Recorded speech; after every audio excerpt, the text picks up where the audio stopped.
کچھ لوگ اس لیے بھی ہماری زندگی میں آتے ہیں تاکہ ہمیں روشناس کرا سکے،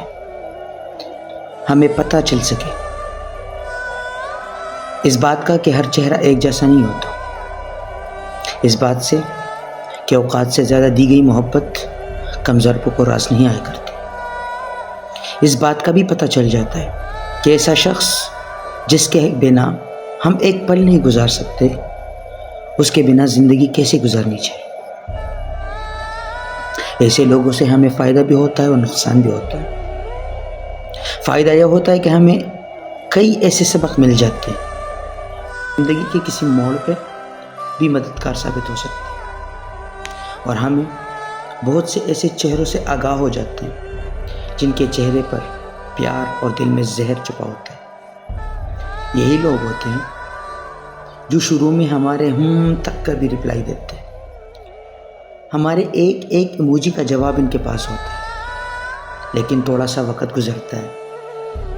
گھڑی کی سوئی تھوڑی سی آگے سرک جاتی ہے، ہم خود کو ان کی مرضی کے مطابق ڈھال لیتے ہیں، ان کی پسند ناپسند روک ٹوک سب ہمیں گوارا ہونے لگتا ہے، اور پھر آہستہ آہستہ ان کی محبت چاہت سب کچھ کم ہونے لگتا ہے، اور وہی بات جس کی بنا پر وہ ہمیں دل میں بساتے ہیں نا، ہمیں ایسے دھتکارا جاتا ہے، ایسے گرا دیا جاتا ہے کہ ہم پھر سے سنبھلنے کے لائق نہیں بنتے۔ وہی لوگ جو ہمارے ایک ایموجی تک کا رپلائی دیا کرتے تھے، وہ ہمارے ان گنت میسج سیل کر کے چھوڑ دیتے ہیں،